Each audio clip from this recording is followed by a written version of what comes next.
Pada perhelatan KTT G20 di akhir tahun 2022 ini, pemerintah Indonesia ingin menunjukkan pada para pemimpin dunia bahwa kita bisa punya metaverse kita sendiri.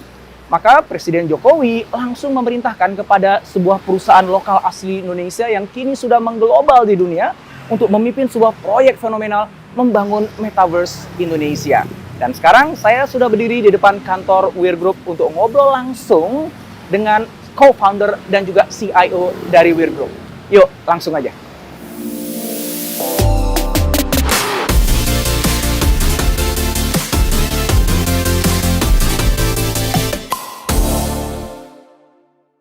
Terima kasih nih Pak Mike, kami udah dikasih kesempatan untuk main ke kantor Weir Group dan bisa ngobrol-ngobrol tentang Metaverse Indonesia.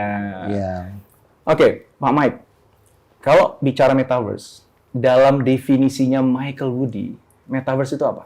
Iya, Metaverse kalau buat saya sih sebetulnya sih simpelnya itu sebuah dunia virtual yang sebetulnya bergabung dengan dunia realitas. Jadi dunia real yang seperti kita ada sekarang ini istilahnya di-merge dengan dunia virtual. Tiba-tiba ada muncul berbagai macam objek yang secara tiga dimensi, dunia tiga dimensi yang bisa kita rasakan. Nah, itu yang pengertian dari kami. Kalau secara teknologinya memang kita menyebutnya itu augmented reality, ditambah virtual reality, ditambah artificial intelligence. Jadi ada 3 komponen sebenarnya untuk teknologi bisa mencapai ke sana. Gitu, ada 3 itu. Nah, itu menarik tuh. Karena kalau kebanyakan orang nih ketika ngomongin Metaverse kan pasti kan bicaranya virtual reality. Ya di mana kita pakai VR set ya untuk masuk ke dalam dunia yang benar-benar virtual seolah-olah kita hidup dalam dunia yang baru kan gitu kan. Tadi Pak Mike menyebut bukan hanya virtual reality, tapi ada augmented reality. Kemudian ada artificial intelligence. Betul. Yang 3 itu membentuk sebuah metaverse. Betul. Nah, boleh nggak dikasih elaborasi dikit nih? Karena kalau pemahaman banyak orang kan hanya aspek VR-nya saja gitu. Kalau AR dengan AI-nya itu gimana mereka ikutan menjadi bagian dari metaverse itu? Ya. Jadi mungkin sedikit definisi aja. Kalau virtual reality persis seperti yang Dr. Hindrawan bilang, kita masuk ke dunia virtual. Jadi kita immerse biasanya menggunakan device bentuknya glasses atau goggles yang kitanya keblok ya matanya nggak bisa lihat. Kalau kita jalan pasti ya kesandung gitu kan, karena nggak kelihatan apa-apa gitu. Ini kita masuk bisa kemana-mana, bisa pindah gitu. Atau kita pakai desktop juga bisa. Jadi alat menikmatinya itu bisa berbagai macam, mobile phone juga bisa. Nah kalau augmented reality itu sebetulnya konsepnya agak sedikit keterbalikan, opposite. Jadi dunia virtualnya, objek di sana 3 dimensinya atau avatarnya kita bawa ke dunia realitas. Jadi bisa ada di sini hadir kayak gitu. Nah, itu kebalikannya seperti itu. Nah, artificial intelligence mendukung kedua-duanya karena pasti di dalam dunia itu kan kita banyak berinteraksi dengan berbagai macam objek. Bisa real person, orang beneran di dalam, tapi bisa juga banyak yang bukan orang betulan di dalam, tapi AI yang membantu. Misalkan di sana untuk jadi customer service lah, jadi apa segala macam. Gitu ya. Yang itu bukan manusia beneran. Bukan manusia beneran. Itu robot secara software gitu. Betul. Atau feeding dunianya kita di setel sama AI sesuai kebutuhan kita. Jadi dunianya Dr. Hindrawan kan bisa lain sama dunia saya kan. Saya kesukaannya apa bisa di-track. Jadi dia bisa memunculkan objek yang saya suka. Situ otomatis. Nah, Meta yang dulunya Facebook awalnya mereka konsentrasi di VR. Nah, dengan adanya Oculus. Oculus itu kan kacamata virtual reality. Yang dibeli oleh Facebook ya. Betul. Nah, setelah itu mereka transform menjadi Meta 2021 pertengahan kemarin, lebih menekankan ke augmented reality kalau diperhatikan karena kacamata yang mereka mau dari video-videonya mereka yang mereka konsepting itu kebanyakan dunia AR karena mereka kasih lihat kalau dia jalan di dunia reality ketemu lagi bisa main olahraga dengan orang lain di mana. Nah, kacamatanya pun transparan. Kita bisa lihat dunia nyata kita. Kacamatanya transparan itu cuma ditembakkan secara optikal sehingga kita melihat seakan-akan ada 3 dimensinya di situ. Nah, itu yang metaverse itu dibentuk dari dua-duanya. Microsoft juga bicara yang sama. Dia bicara tentang kacamata dia yang memang HoloLens itu kacamata augmented reality. Tapi sekali lagi kacamatanya ini pun akan bergabung. Kacamata AR plus VR itu akan jadi satu. Jadi satu di headset yang sama. Karena kan kacamata transparan nih sebenarnya seperti yang dipakai sama Dr. Hindrawan kan bisa di setel lagi ketutup juga gitu. Dan itu sudah terjadi di HoloLens kedua pun sudah ada. Jadi anyway yang glassesnya itu akan jadi ngelebur lah jadi satu. Keren. Ya mau jalan, kita bisa ketemu siapa aja, tapi kalau lagi stop capek, ya kita pindah masuk ke Jadi VR. Jadi kita bisa teletransportasi gitu ya, mau dunia digital atau dunia nyata atau merge. Ya, jadi dunia digital yang kita masukkan ke dalam dunia nyata. Iya, betul. Keren. Nah, kan pemerintah Indonesia nih di G20 ya, di KTT akhir tahun ini ya, itu kan pengen memperkenalkan Metaverse Indonesia. Dan saya dengar kan bahkan Presiden Jokowi langsung nih meminta kesediaan Weir Group ya, perusahaan dari Pak Mike ini untuk melead tim membangun Metaverse Indonesia yang prototipenya akan di-launch di G20 nanti. Itu di bulan apa? Oktober. Wow, itu kan mepet sekali. Nah, Metaverse Indonesia yang lagi akan dibangun itu yang seperti apa bentuknya, Pak? Oke, jadi memang kita betul-betul kayak seperti Dr. Hendrawan utarakan, kita lagi berkolaborasi lah istilahnya, dipanggil juga sama Kominfo untuk mendevelop Metaverse Indonesia. Nah, Metaverse Indonesia ini kan sebenarnya kan Metaverse itu bukan dimiliki nama satu, kan banyak Metaverse. Nah, negara lain sudah ada beberapa yang mulai ya, kayak Seoul kan membuat Metaverse juga. Nah, Metaverse Indonesia itu titik beratnya adalah memberikan manfaat ke masyarakat luas. Jadi pastinya di dalam Metaverse ini akan ada layanan publik.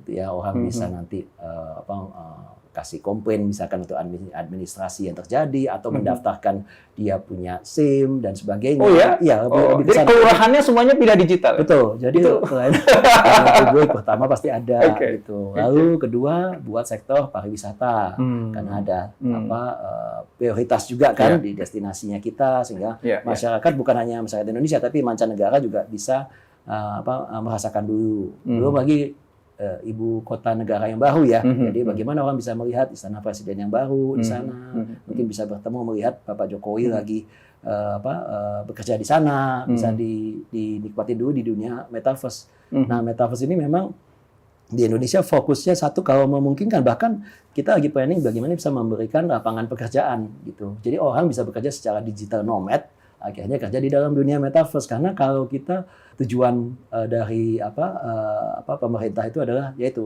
benefitnya apa buat masyarakat. Iya, betul, ya kan? betul. Jadi kita tidak fokus hanya untuk istilahnya perdagangan produk saja di sana, walaupun pasti ada, tapi tidak hanya itu. Sedangkan terkenal tuh Pak Dr. Hendrawan kan dengan NFT yang berjualan. Nah, tapi fokusnya bukan di sana. Justru fokusnya adalah bagaimana masyarakat ini masuk ke dunia negara Indonesia dan mendapatkan manfaatnya. Oh, bisa malah sekolah bisa free dari kecil sampai kuliah dengan kualitas yang bagus. Kalau bisa sekolah free dong di negara virtual Indonesia gitu ya. Tentu saja ya bagi orang-orang yang bisa mengaksesnya. Belum semua tapi perlahan disiapkan dari sekarang. Saya rasa itu langkah yang sangat bagus ya. Pemerintah udah memikirkan hal ini.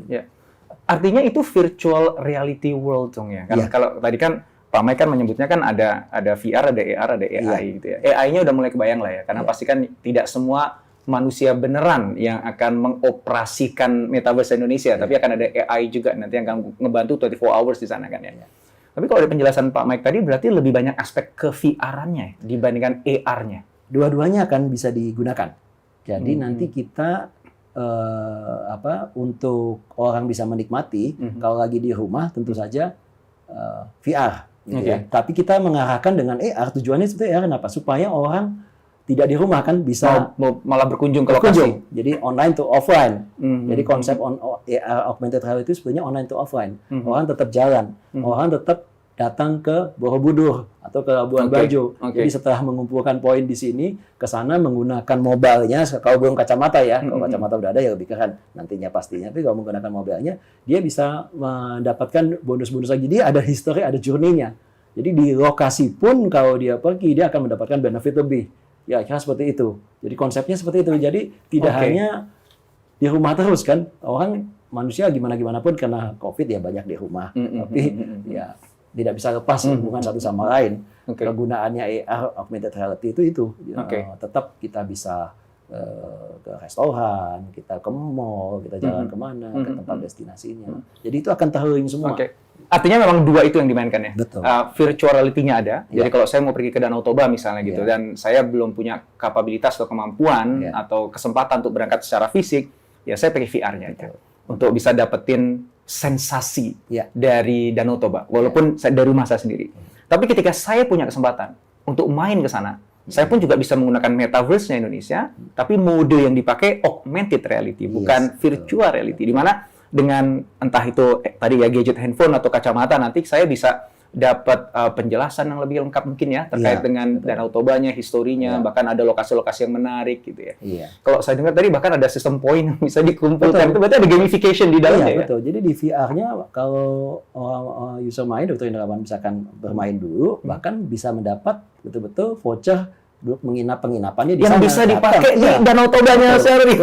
Oke.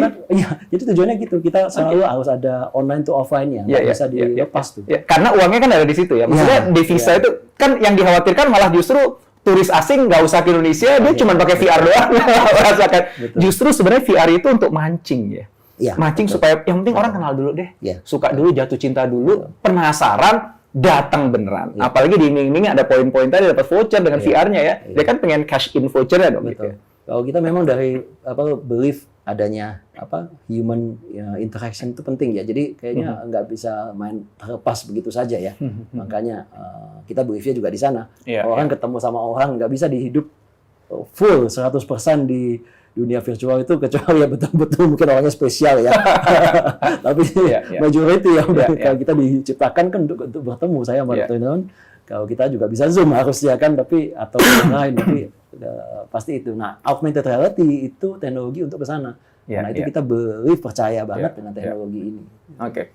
Nah, ini masih ngomongin tentang wisata ya, tourism ya. Karena tadi salah satu aspek dari Metaverse Indonesia adalah memperkenalkan turismenya Indonesia ke baik domestik turis ataupun yang international turis ya. Indonesia itu kan luas banget ya. Gitu. Dan kalau kita bicara objek wisata di Indonesia itu kan banyak banget juga. Nah, ini startnya mau dari mana? Nah, kalau kami karena background-nya saya bisa jawab sebatas kami. Kalau kami kan karena memang di teknologi developer. Nah, kalau dengan Metaverse Indonesia tentu saja kita ikut arahan dari pemerintah. Yang mana dulu kebetulan kemarin memang pastinya ada ibu kota negara gitu ya, terus ada 5 destinasi yang diprioritaskan, kira-kira seperti itu. Tapi kami ikut saja sih. Dan itu IKN ibu kota negara itu dengan 5 destinasi itu di bulan Oktober nanti sudah ada versi metaverse. Versi awalnya. Tapi lebih banyak yang di destinasi itu untuk yang prototipe ini belum, itu yang next-nya. Jadi ada beberapa kota yang dipilih, tapi juga itu sebagian areanya. Jadi sudah dipilih secara strategik juga. Artinya di Oktober nanti sebenarnya masyarakat sudah bisa nyobain prototipe-nya dong? Iya. Bisa ya? Iya. Udah nggak sabar. Kebayang sih turismenya ya. Dan menariknya itu sebenarnya ya. Jadi online to offline itu sebenarnya menarik ya. Bahwa bukannya justru kita memindahkan experience wisata ke virtual, karena walaupun di dalam dunia virtual itu kita ada ekonominya ya, dengan NFT dan sebagainya kan bisa juga akhirnya diduitin sehingga menghasilkan ekonomi. Tetapi kan yang dikhawatirkan yang menikmati hasil ekonomi di dalam dunia virtual itu justru malah bukan orang-orang yang kita ingin bantu kan sebenarnya. Justru kan kita ingin bantu kan masyarakat sekitar lokal di area wisata yang memang hidupnya bergantung kepada turis yang datang ya, entah jual pernak-pernik atau makanan dan sebagainya. Maka AR itu justru yang membantu sebenarnya. Ya, jadi dudukan VR-nya itu hanya iming-iming untuk ngajak orang datang. Jadi cara promosi yang canggih lah gitu. Daripada pasang iklan, keluar-keluar, datanglah ke Indonesia. Enggak, kamu nyobain sendiri dulu deh, walaupun dalam bentuk VR. Ya. Siapa tahu kamu tertarik gitu, dan datanglah ke tempat kami pada akhirnya. Betul. Seperti itu, persis sekali. Wow. Nah, tadi tourism. Yang kedua adalah tadi pemerintahan tuh ya. Jadi public service. Bikin KTP gitu ya. Bisa di berbagai macam ya, layanan publik lah. Layanan publik ya. Layanan publik.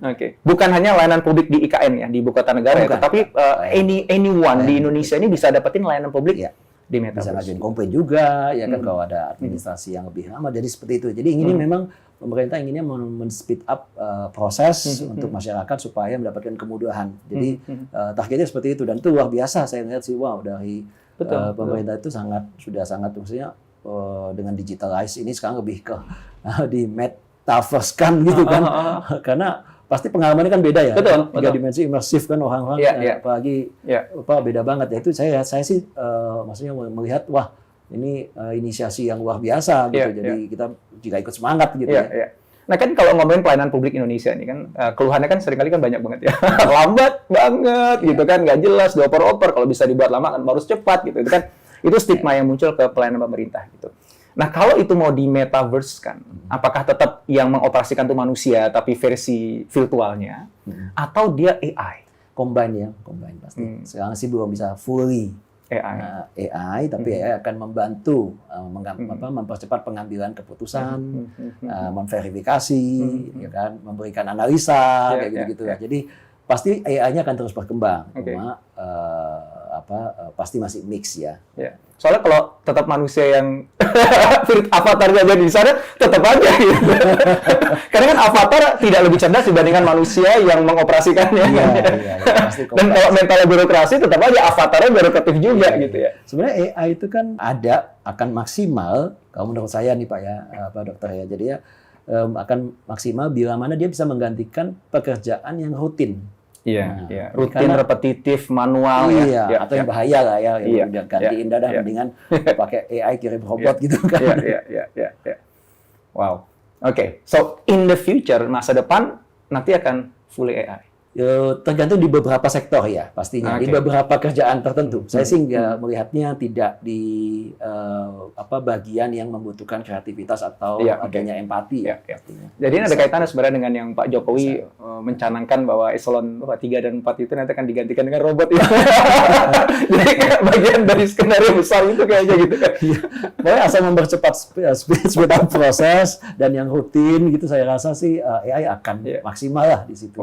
Tapi nggak bisa sih menggantikan ya. Sepenuhnya nggak bisa. Iya, tetap nggak bisa sih menurut saya. Tapi tetap aja jadi warning loh dia, karena kan kalau dulu kan masih jadi wacana tuh ya, ini gimana kok ASN kita digantikan dengan robot gitu kan. Nah, sebenarnya sekarang dengan konsep metaverse ini udah mulai lebih kebayang kan. Itu bahwa AI akan ngambil peranan yang lama-lama nanti akan lebih banyak peranannya dibandingkan manusia untuk hal-hal pekerjaan yang tadi itu ya, yang rutin, yang manual, yang repetitif dan berisiko tinggi. Siapa aja sih Pak Mike yang terlibat? Ini kan proyek gede ya, kan nggak mungkin Wir sendirian dong gitu. Itu siapa aja yang terlibat? Iya, kita sih berkolaborasi dengan banyak ya. Jadi di dalam metaverse sendiri itu kan terjadi ada bidang-bidangnya. Satu memang yang di teknologi platformnya seperti Wear gitu kan. Tapi juga ada yang bermain di infrastruktur, ya, telco company kayak Telkom dan sebagainya pasti terlibat juga. Ada juga yang di hardware gitu ya. Hardware ini luas banget kalau hardware kan, dari desktop yang sudah ada, mobile yang sudah ada, tapi juga mulai dicanangkan masuk ke kacamatanya kan. Kacamata ini yang pasti pemain-pemainnya ya perusahaan-perusahaan yang mendevelop hardware, contohnya kan Microsoft pastinya kan, Meta, tapi perusahaan China juga sudah mulai banyak nih masuk sih, Huawei, Xiaomi, Oppo prototipenya kacamata augmented reality sudah keluar gitu. Dengar-dengar rumor Apple juga dirumorkan mau keluar dan sebagainya. Epson Jepang juga sudah ada dan ini pemain di sini juga sudah siap nih rata-rata nih kan. Indonesia saya belum tahu yang dari Indonesianya ya. Kalau dari Wear pasti nggak bisa lah main ke sana, ini juga beda karena permainannya lain lah gitu. Lalu ada juga yang di grup yang di konten. Nah, di konten ini banyak tergantung sektornya kan. Mau sektor apa? Sektor tourism, jadi yang terkait dengan tourism, sektor ada hotel, nanti ada event. Ini pemainnya sih banyak sekali. Jadi akan buka banyak lapangan pekerjaan ya? Iya, termasuk juga mungkin seperti konten maker seperti Dr. Indrawan kan. Nanti ada Dr. Indrawan di sana versi siap kan. Kita buat channel ngobrol-ngobrol dengan tamu siapa? Wah, followernya banyak itu di sana. Itu rame itu isinya avatar semua ya. Avatar semua. Dan avatarnya juga bisa tidak harus wajah yang mirip, mereka boleh pilih mau jadi robot, macan juga boleh, pocong juga boleh itu ya, aneh-aneh. Nah, Wir sendiri perannya apa? Yang kita dari awal memang berdiri kan dari 2009. Jadi kita tanpa kita tahu istilahnya bahwa trennya itu akan menjadi metaverse, kita memang di augmented reality dari 2009 dan memang kita mendevelop platform modul istilahnya untuk enabler dunianya. Jadi biasanya memang kita mengerjakan banyak sekali metaverse untuk perusahaan juga. Untuk banyak yang minta ke kami dibuatkan karena sistemnya kan kami sudah ada. Kira-kira seperti itu. Berarti Wir membuat apa? Softwarenya, infrastruktur software. Dari awal memang kita developnya software. Sudah 12 tahun kan. Jadi banyak yang kita bisa leverage lah daripada kan nggak perlu dari membangun baru gitu kan dari awal itu, karena keuntungan kita mungkin karena itu ya, karena sempat duluan aja sih, itu aja sih. Saya tertarik nih pengen dalami lebih dalam tentang Weir Group ya. Tapi sebelum sampai ke sana, Pak Mike, ini mungkin ada teman-teman yang ikut menyimak nih yang datang dari korporasi. Nah, korporasi itu kan kepo juga dong dengan metaverse Indonesia ini gitu. Gimana korporasi-korporasi yang ada sekarang di Indonesia itu pengenan ikutan juga di metaverse Indonesia itu gimana? Mungkin apa tidak? Kalau mungkin bentuknya gimana? Jadi kebetulan memang sekarang lagi banyak yang lagi bicarain ini dan memang lagi tanya gitu ya soal ini ke kami juga gitu ya.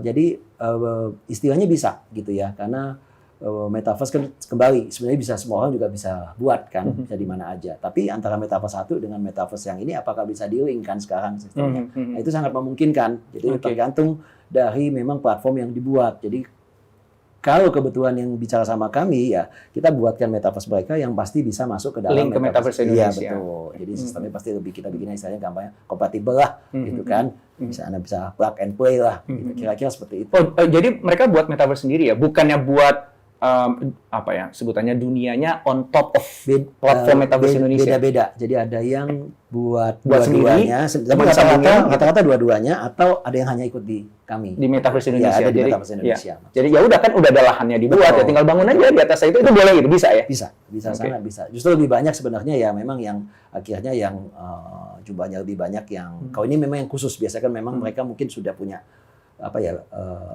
user base ya, mungkin mereka bisa bikin. Tapi kalau yang belum baru mau mulai ya ngapain kan sebenarnya buat mereka mulai dari awal untuk mendapatkan user base-nya belum ada ya banyak kan ikut jam langsung di sini di metaverse yang ada. Nah ini kan teman-teman itu kan semuanya kalau ngomongin metaverse itu kan kebayangnya kan dibuat di atas platform blockchain, makanya nanti ada crypto main di sana, NFT juga ramai di sana gitu. Nah apakah metaverse Indonesia juga menggunakan pendekatan yang sama? Iya, kurang lebih sama ya. Lebih sama. Artinya kalau sekarang ini lagi semua orang teriak-teriak NFT dan kripto tuh bakalan lebih liar lagi tuh ya tahun depan. Iya, tapi iya betul juga ya. NFT itu salah satu kan, nanti istilahnya produk lah yang bisa digunakan gitu, salah satu supporting sistem yang ada di dalam, tapi tidak di dalam metaverse ini tidak selalu NFT gitu ya. Dan teknologinya kan dibutuhkan ya untuk memastikan bahwa bisa ada ekonomi di dalam metaverse kita gitu ya. Makanya kita di bawah dimonitor juga sama Kominfo segala macam untuk memastikan ini, karena banyak kan yang teman-teman sudah kena fraud, kena scam gitu kan di NFT. Kemarin aja ada yang kemarin ketemu sama 2 orang anak muda juga bilangnya, Pak Michael ini kenapa begini kok saya kok bisa kena begini? Saya aduh kayak gitu udah mulai itu, harus hati-hati sih. Nah metaverse Indonesia ini yang punya siapa? Pemerintah Indonesia kah? Atau gabungan dari kelompok? Gabungan dari siapa aja? Dari government pasti gitu kan ya, dari swastanya juga ada. Makanya kalau di pemerintahan sempat disebutkan juga kan di kolaborasi antara pemerintah dan swasta lah. Nah, dari tadi ini kita nyebut Weir Group gitu. Weir Group gitu. Nah, itu tolong ceritain dong Weir Group itu apa ya, supaya ini teman-teman semua yang nyimak dari tadi itu dapat konteksnya nih. Kok bisa ya Weir Group itu dapat amanah yang begitu besar oleh pemerintah Indonesia untuk memimpin proyek buat Metaverse Indonesia ini kan. Boleh ceritain sedikit tentang Weir Group? Oke, jadi Weir Group sendiri itu perusahaan memang fokus di teknologi augmented reality. Itu dari 2009. Jadi sudah 12 tahun nih, perjalanan udah lama sekali. Bisa dibilang mungkin yang pertama bahkan di Asia Tenggara. Asia Tenggara belum ada waktu itu. Jadi di jejak digital kita aja 2009 sudah ada proyek-proyek yang kami rilis. Mana memang belum banyak perusahaan yang percaya terhadap teknologi tersebut. Dulu kami juga sudah sebenarnya bicara yang ya sama dari dulu bahasanya bahwa dunia digital akan merge atau gabung dengan dunia virtual. Kita bilang realitas dunia digital dengan dunia realita. Gabung. Dari dulu message-nya satu karena artinya augmented reality kan begitu realitas yang ditambahkan gitu di augment gitu. Dia bilang pasti begitu gitu. Pemikiran dari teman-teman para founders waktu itu kan mungkin karena terlalu banyak nonton film kan, science fiction sebagainya. Hobinya nonton science fiction dulu. Iya, dulu kan nonton kan. Pertama sebenarnya bukan filmnya juga nggak terlalu science fiction, mungkin dari Jurassic Park pertama kali karena ada 3D grafik yang bagus.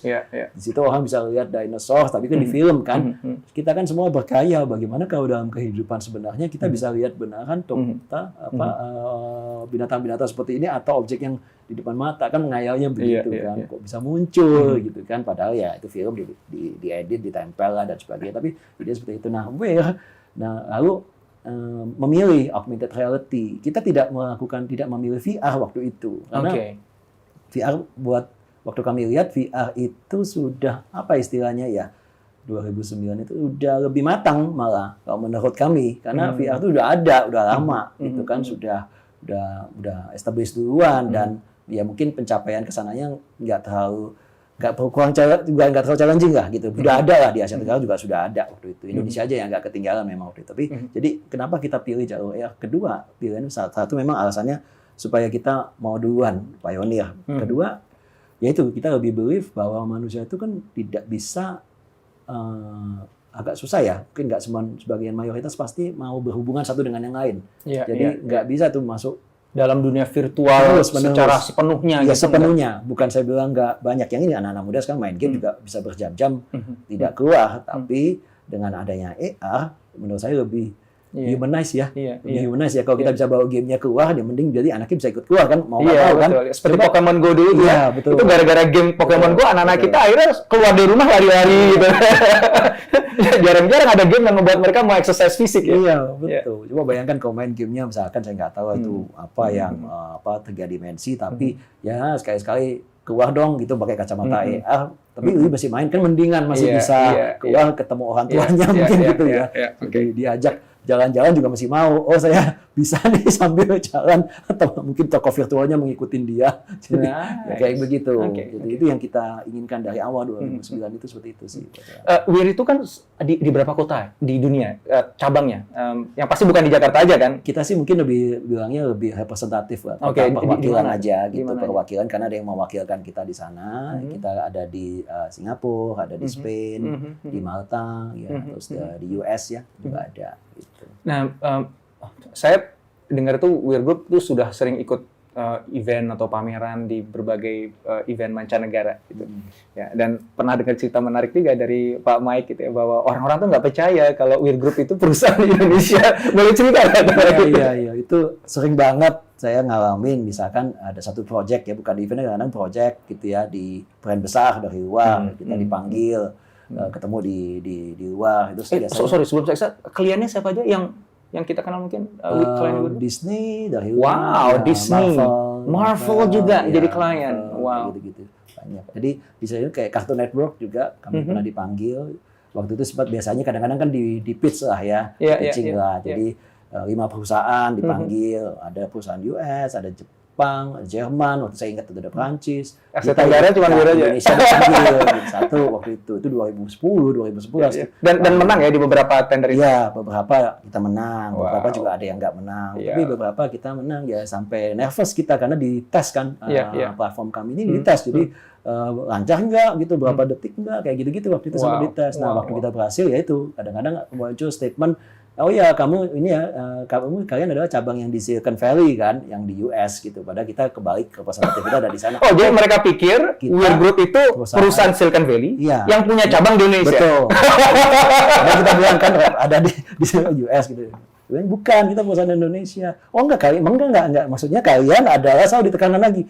Kalian adalah perusahaan cabang kan. Ini cabang dari perusahaan begitu. Jadi ya kadang-kadang aduh kenapa begitu gitu kan bukan begitu. Intinya dia nggak percaya kalau ada perusahaan sekeren ini, yang itu aslinya Indonesia. Ini nggak mungkin, ini pasti Silicon Valley. Indonesia kan cuma cabang doang ya.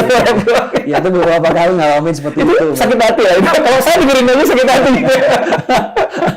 Ya itu tapi ya ya jadi ini sih semangat juga sih. Iya. Jadi kayak kita tantang dong gitu untuk membuktikan dan termasuk jadi pride ya bahwa kita disamakan loh sama perusahaan Silicon. Bahkan kita dianggap perusahaan Silicon Valley. Berarti kelasnya udah kelasnya Silicon Valley dong.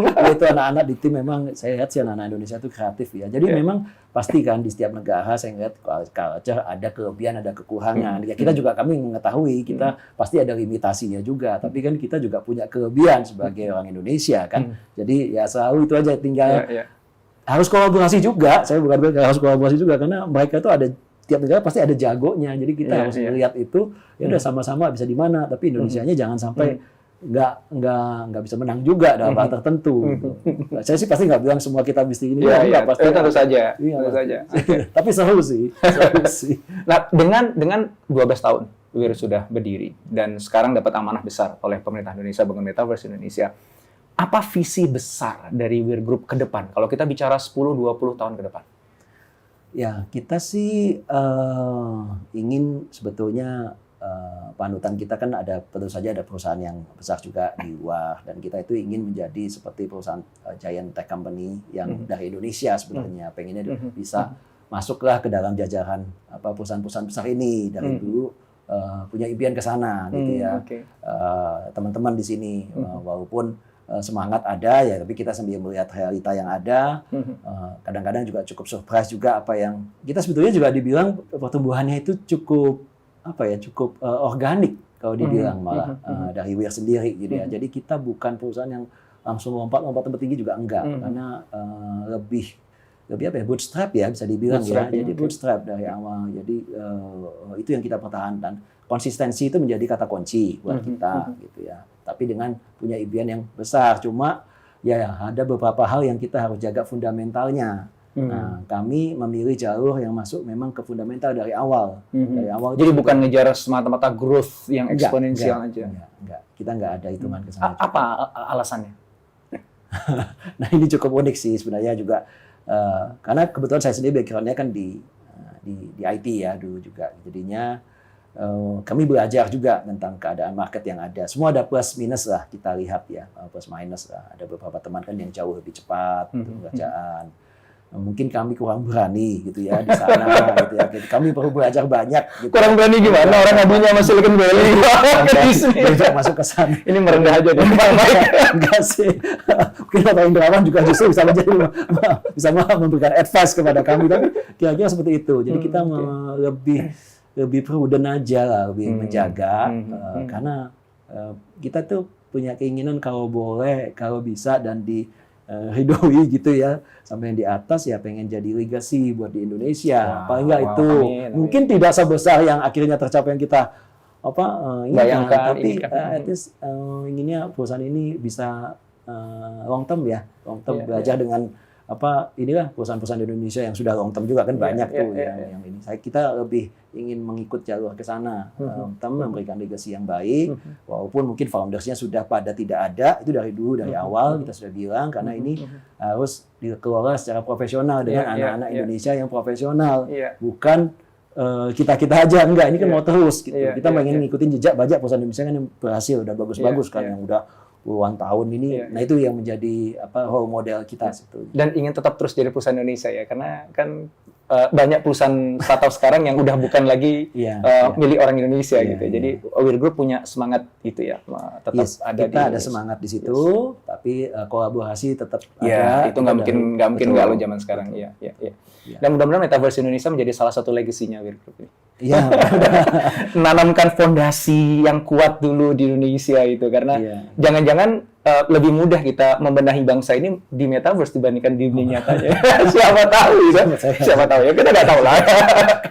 Terakhir Pak Mike, ngomongin Metaverse nih, kalau kita ngebayangin katakanlah 10-20 tahun ke depan, mana Metaverse Indonesia yang sedang kita omongin ini benar-benar udah jadi kenyataan, dan semua imajinasi indah kita tentang Metaverse Indonesia itu beneran udah ada. Seorang Michael Budi akan memanfaatkan Metaverse Indonesia itu dengan cara yang seperti apa? Ini personal question ya, Pak.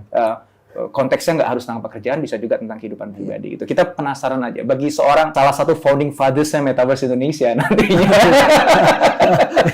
ketika itu udah mewujud one day gitu, how would you like to spend your day in that Metaverse? Jadi bagaimana Pak Mike ingin menghabiskan waktu Pak Mike di dalam Metaverse Indonesia itu di 20 tahun dari sekarang? Itu pertanyaan yang sangat dalam itu, Dr. Hendrawan. Sempat saya berpikir gitu ya, barusan juga itu kalau untuk secara fungsi ya mungkin banyak ya yang kita bisa lakukan di dalam. Tapi kalau secara pribadi mungkin gini ya, mungkin kita itu ya dalam Metaverse itu sebetulnya ya, kita itu kan bisa hidup lebih lama, dalam arti bahkan bisa hidup selamanya. Ya kalau saya sudah nggak ada. Tapi ada Michael Budi di dalam di situ gitu ya.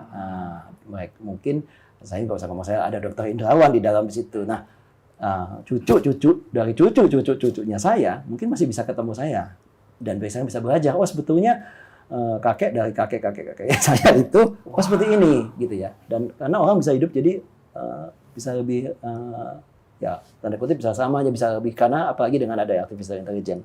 Nah, inspirasinya jadinya akhirnya bisa orang itu belajar menginspirasi satu sama lain dengan orang-orang yang hebat gitu ya. Dr. Indrawan salah satu misalnya di sana dalam itu bisa seperti itu. Nah, itu impian ya kalau tadi Bapak bilang percaya pribadi ya. Tentu saja kekal. Mungkin saya mungkin agak terlalu lancang mungkin menggunakan kata itu, tapi maksudnya bisa ke sana. Dan kita juga bisa ketemu kan sebetulnya dengan tokoh-tokoh hebat nanti. Dalam berupa AI. Iya, sekarang mungkin kan belum banyak yang terekam yang sudah lewat. Padahal, wah kalau kita dulu bisa ketemu mungkin Bung Karno, mungkin kan siapa yang nggak mau ketemu? Saya juga pengen kenal. Kan? Walaupun berupa AI, tapi AI-nya kan diprogram berdasarkan real personality-nya dari Bung Karno gitu ya. Siapa yang nggak mau misalkan ketemu Gus Dur gitu kan, secara pribadi gitu kan, maksudnya itu kan yang didambakan ya, orang bisa belajar langsung, jadi nilainya itu tetap bisa dipertahankan karena kehadiran tokohnya itu tetap dirasa ada. Jadi saya tetap bisa mengajar di Metaverse walaupun saya udah nggak ada di dunia ini. Betul. Jadi itu pahalanya terus ngalir itu ya. Manfaatnya terus terasa ya setelah kita. Ini misalkan tokoh disruptor Dr. Indrawan itu bisa ya kan di. Nanti kita buat kelas bareng Pak Mike ya, ngomongin Metaverse dalam dunia Metaverse gitu. Kita udah nggak ada di dunia ini tapi kita masih bisa ngajar bareng gitu. Wow, ini merinding nih saya. Iya. Makasih banget Pak Mike. Saya terima kasih. Saya belajar banyak dan juga disambut dengan luar biasa nih di kantornya Beer Group. Yang sebentar lagi akan pindah katanya ya. Di kantor yang lebih besar lagi karena memang impian yang besar memang harus disupport oleh tim infrastruktur yang besar juga. Yang pasti yang saya udah tahu yang besar adalah semangatnya, semangat juangnya, semangat untuk berkaryanya. Itu saya salut. So, makasih sekali lagi. Saya terima kasih. Sampai ketemu lagi, Pak. Iya. Terima kasih. Mudah-mudahan video ini manfaat untuk kamu. Jangan lupa like dan subscribe ya.